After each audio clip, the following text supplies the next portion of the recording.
Ouais. Ok. Il y aura en fait 2 speakers aujourd'hui.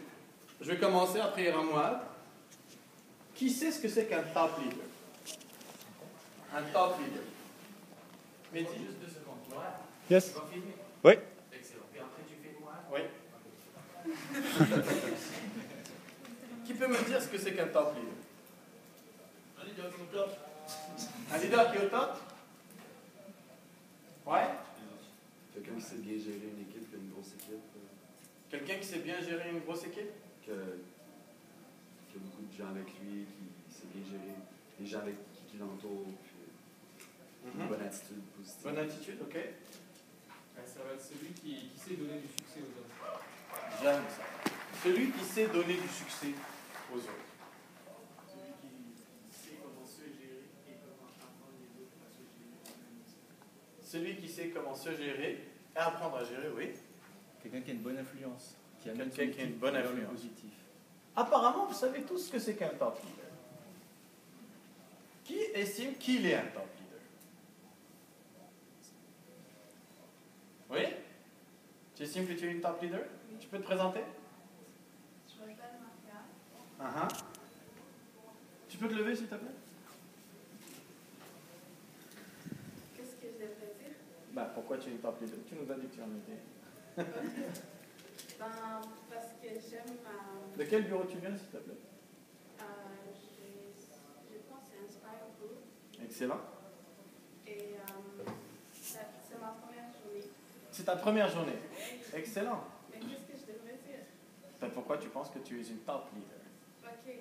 En fait, je pense que les leaders, c'est quelqu'un qui montre l'exemple et quelqu'un qui, en quelque sorte, fait du développement et qui sait, par exemple, montrer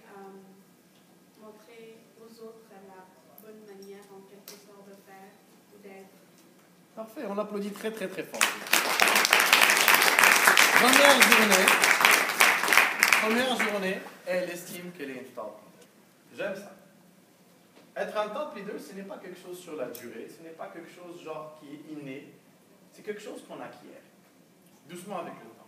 Aujourd'hui, je vais vous parler de 2 volets. Le premier volet, ça veut dire qu'est-ce qu'un top leader? C'est quoi la différence entre un top leader et un leader régulier, on va dire? Et après, je vais vous donner 9 points exactement qui vont vous permettre d'être un top leader. Ça veut dire si tu appliques ces 9 points dès demain, dans une semaine, tu es top leader. Tout simplement. Alors, je vais vous parler déjà de la meilleure qualité qu'un top leader peut avoir. Je me réfère à John C. Maxwell. Tout le monde connaît John C. Maxwell ici? Oui. Oui? C'est qui John C. Maxwell? C'est quelqu'un qui est dans quel bureau? Ah, il est dans quel bureau, John C. Maxwell? Vous savez? C'est un écrivain, philosophe, c'est le mentor du leadership. C'est quelqu'un qui était religieux et qui a commencé à faire des conférences internationales sur le leadership. Il part dans des compagnies pour leur parler de leadership. Une compagnie va mal, il va la voir, il parle de leadership, la compagnie va bien, parce qu'elle n'avait pas de leader. Et là, elle se retrouve avec des top leaders. Pour John C. Maxwell, et ça je le rejoins tout à fait personnellement, un top leader est la meilleure personne avec la meilleure écoute active. C'est-à-dire, c'est le gars qui écoute le plus. Par jour, on travaille combien d'heures? C'est-à-dire on est éveillé, on pas en travail. On est éveillé combien d'heures par jour? En moyenne 12 heures. Et John C. Maxwell dit que sur ces 12 heures, tu entends 8 heures les gens parler. Pendant 8 heures. Ça veut dire pendant 4 heures, tu n'entends personne parler, mais pendant 8 heures, tu entends tout le monde parler. Tu entends X, Y, Z, A, B, C, un ami, un collègue, peut-être ta banque, le gouvernement, un policier, la personne qui te donne la carte aux puces. Tu entends des gens parler. Il dit malheureusement, l'être humain n'apprend pas tout ce qu'il entend. S'entend là-dessus, tu n'es pas capable de retenir ces 8 heures-là. Il dit la moitié de ces heures, ça veut dire pendant 4 heures, tu vas essayer de comprendre et de entendre. Ça veut dire pendant juste 4 heures, tu vas essayer de comprendre et d'entendre. Mais pendant 4 heures, tu n'entends, en fait, tu écoutes des trucs, mais tu les retiens même pas. Ça vous arrive des fois? Quelqu'un parle et Tu sais, il fait juste parler. Oui? Et à ce moment-là, on filtre l'information. En quelque sorte, oui. On filtre l'information, exact. Ça va, tu as écouté ce qu'on a dit tout à l'heure, c'est bon ça. Il dit, on va diviser ces 4 heures par 2 heures.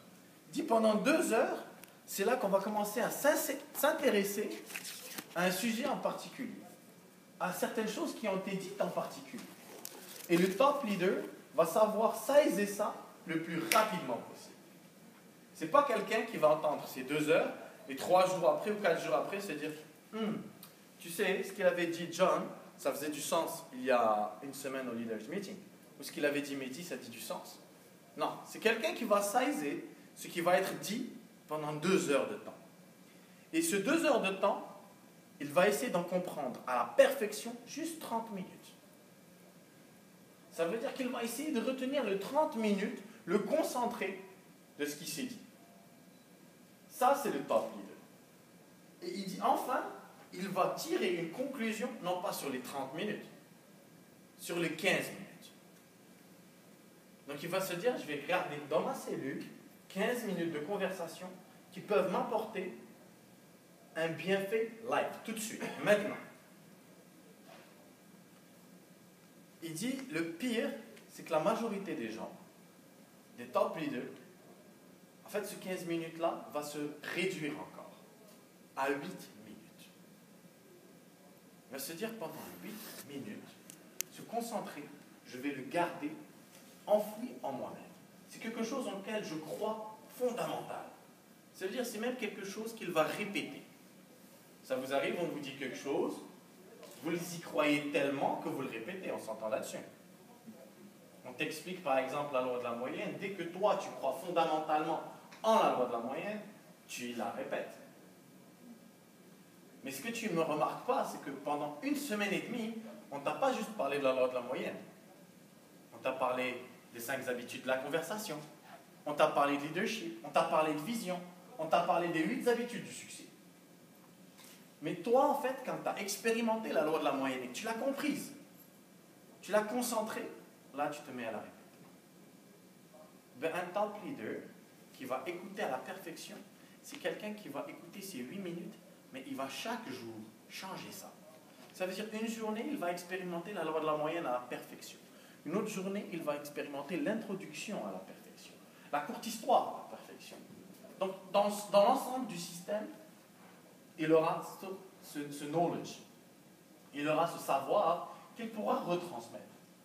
Mais ça, c'est s'il a accepté d'écouter chaque chose, chaque mot, chaque lettre qui a été dite. Mais il faut l'expérimenter, parce que si je veux y croire, on s'entend là-dessus, il faut que je l'expérimente moi-même. John C. Maxwell finit ce chapitre par dire que si on veut influencer les gens, comme vous l'avez dit, si on veut être cette personne-là qui va amener les gens au succès, ben le leadership commence par écouter la personne.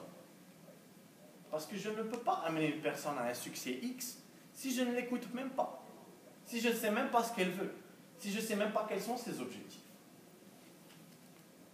Donc le top leader va être la personne qui écoute le plus son équipe. Parce que plus tu écoutes ton équipe, plus tu écoutes les gens qui sont autour de toi, plus tu vas les comprendre. Mais moins tu les écoutes, moins tu vas les comprendre. Il dit, écouter est le meilleur moyen de faire apprendre. Écouter instaure même la confiance. Vous savez, quand tu fais le retour avec quelqu'un, cette personne t'écoute, on s'entend là-dessus. Bizarrement, il y a une confiance qui se dégage. Il y a quelque chose qui se dégage.